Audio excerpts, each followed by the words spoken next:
Welcome to another episode of Fatherhood Talk Live, and we got a special guest here, Mr. Eddie Choco Gutierrez, man, baseball coach, entrepreneur, friend, father, all of that wrapped in one. And we're going to talk to him and have a conversation about this interesting gentleman that loves baseball so much and make an impact in the community. How you doing, Mr. Gutierrez? I'm good, Mr. All right, Jason. all right. Mr. Moore. So introduce yourself to the audience and let them know what you do and where you know, what's your wonderful facility that you oversee. Well, my name is Chuck Gutierrez. I'm a high school coach for 20 years. I'm the head coach at O'Hallows High School varsity baseball. I also run a travel program called the Bronx Bombers. We're a nationally ranked baseball program, youth program. We have a 15U team and a 16U team. Both teams are actually nationally ranked. And then I also train. I do training here. I do baseball training. Yeah, that's what I do. Okay, sounds good. Let's talk about this wonderful facility you have here. How did this come about, and you know, what brought you here? What led you here? Well, a gentleman by the name of Eric Semler, he moved down here from Oregon. Great man who started this nonprofit organization with the youth baseball, and basically was looking for a coach. And in 2011, my high school team was pretty successful, and he sought me out, and through a lot of the kids that play high school baseball who knew me,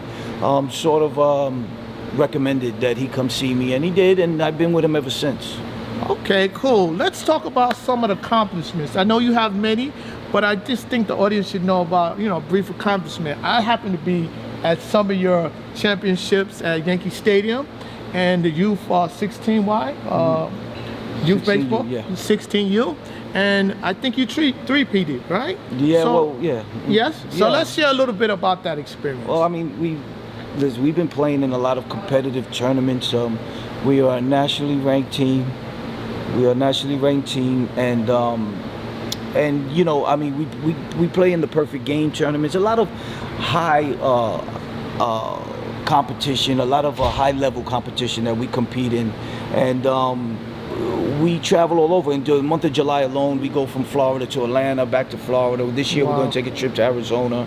So, I mean, it's good for the kids, man. This is a nonprofit organization. The kids don't pay anything.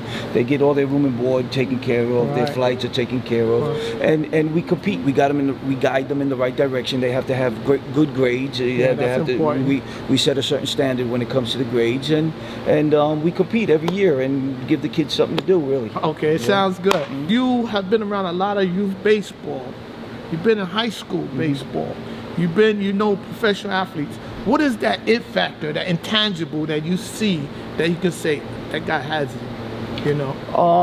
Well, I mean, a lot of, you know, baseball's a difficult sport, obviously. You're trying to hit a round ball with a round bat, you know, so there's a lot of repetition that's involved in practicing over and over again. And one of the things that when I see a kid that falls in love with practice and falls in love with the process of getting better, that's how I know. And then plus with some talent that you could see, then you know that it factors that extra push that he has on himself to makes him want to practice on a consistent basis. Okay, would you like to share through all your years, there's any accomplishment of that one day or one game or one championship that sticks with you? Is there one? Can you point out one?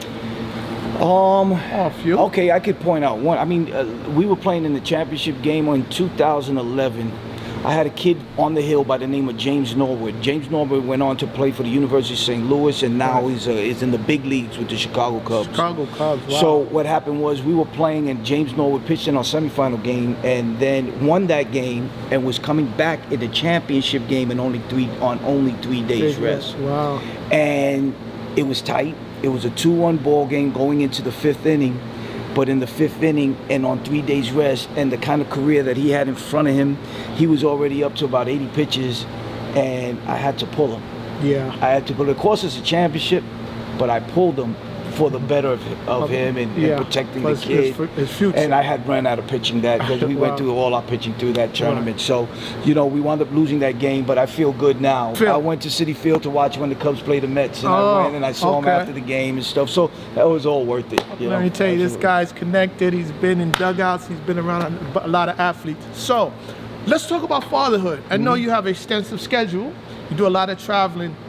And this show evolves around fatherhood. And my question to you is, how do you juggle, you know, your career and being a father to your kids? I know you have 2 kids and one is an adult now, but your younger son, Rocco, shout out to Rocco. Yes, sir. Yeah, how do you? Yeah, well, I mean, listen, the good thing in the wintertime, the good thing is that I get to make my own schedule in the winter. I schedule out. So I make sure that it coincides with me being able to go watch him, because he plays basketball for All Hallows. He also goes to the high school I coach. He doesn't play baseball, by the way, which is amazing, but he's a basketball player, and I make sure I take the time to go to his games. I make sure I take the time to pick him up from school, bring him home, get him to his practices, come back. So I schedule everything around that. Great. You know, and then in the summertime, he's off from school, and I just take him with me on the trips. Oh, that is excellent. He gets a nice free vacation. Yeah, he gets you know nice what I mean? free vacation. He gets to see some baseball. Let's talk about how do your father, what path, briefly, is there something he influenced you to take the path you did, or something you learned from him, or just in general? God bless Mr. Eddie Sr., he's not with us no longer, but is there something that you can share? Well, I mean, you know, my dad listen, he was always a loving dad. He was always there for me. Right. No matter what, he was always there. He wasn't an absentee dad. Right. So that was always good no matter what. I mean, you know, he made a lot of poor choices in his life, and I was able to learn from those bad choices that he made, and I was able to apply myself to make sure I don't make those same bad decisions and apply it to my kids as I grew up. Right, also. excellent. I know this guy for 50 years now. We're from the same neighborhood. And I want to know, like, we made it out the neighborhood. What is your impact in the community? Well, I mean, you know, obviously baseball is the key, right, to whatever I do, right? So once we get kids that are interested in what we do, we put them on, and you know, we make sure that they come in here and they train or whatever. You know, we make sure that we're positive influences in what we're doing. We're doing positive things, okay, at all times, you know. So, and making sure the kids understand the path to where they're going, right? So not only do we instruct baseball, but we also instruct them in life and what it's going to be. I've been there, so I give the experience that I've dealt with, and I share them, and I give the best advice that I possibly can. Okay, as a father and as a coach and instructor, is there something you can give to a young dad or a young kid in the neighborhood, some advice you would give to them? No matter what the situation is, it's important that you're present, and your son or your daughter knows that there's some loving energy coming from you. It makes up for a lot. Is there any way they can get in touch with you? Well, on Baseball Dreams website, you can just go on the Baseball Dreams. Baseball Dream website. Right. Okay. If you're from the Bronx, if you're from the Heights, you know Mr. Gutierrez, right? So he was a co-owner of Plus Plus Cafe, which made an impact. I like to commend you on the entrepreneurship. That bar was an amazing bar. It was in the community. It lasted how many years? 15 years, which I did showcases, comedy shows, and I had the pleasure of working alongside of him, and he opened his doors. So I always want to thank you for that, my brother.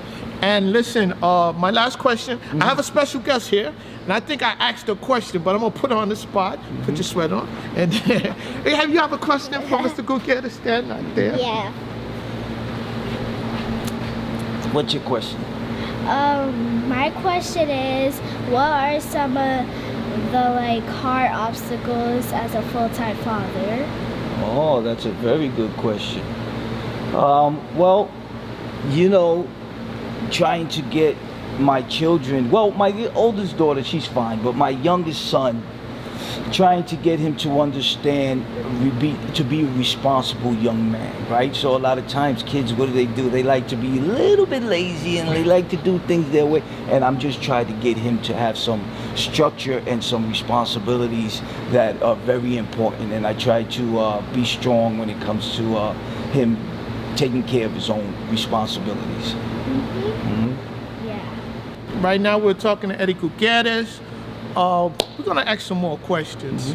What do you feel that the area that you coach, youth baseball, what do you think? Do you have any ideas or innovative ideas that you want to say? I would like to see it go this way, or do you see it in a good place?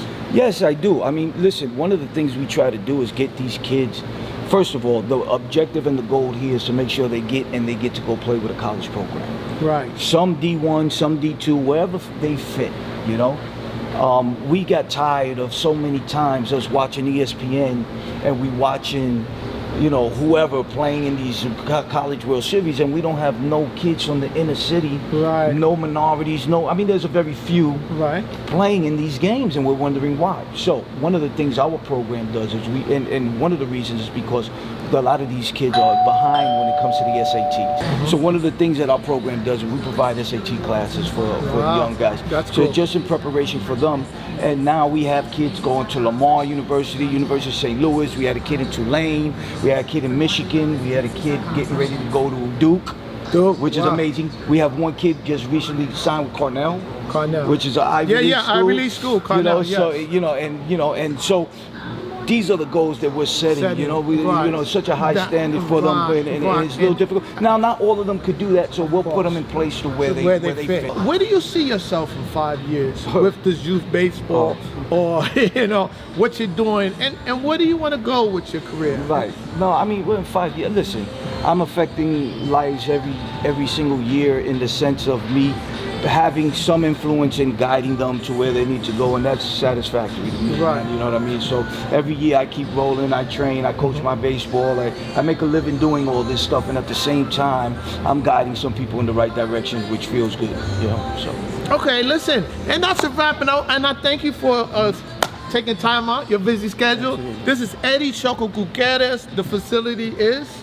Bronx Bombers, Bomberville. Bomberville, up here in Yonkers. They train, they teach, they have guys, professional, young, amateur, come here and train in baseball.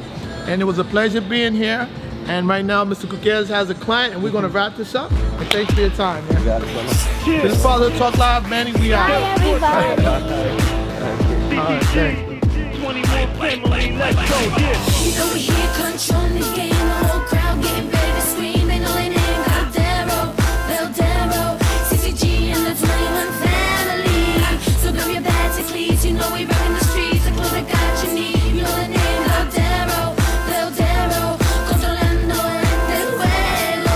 Valdero's controlling the game, as you can see, George Medina be the founder's name. He started in 03 from the basement of a studio. CTG on the t-shirts for Julio. Now you can find your favorite major league player dressed from head to toe with some brand new Valero fresh, and that's Beltron or either Mitch Jones. Valero Sports with it, yeah, you where to get home. Boom, ya llegamos, Valero está controlando, tú sabes que no paramos, criados en sus hermanos, las ropas que están de moda, los tenis que usan, pero tú sabes que tú estás hablando de Valero, the game is out.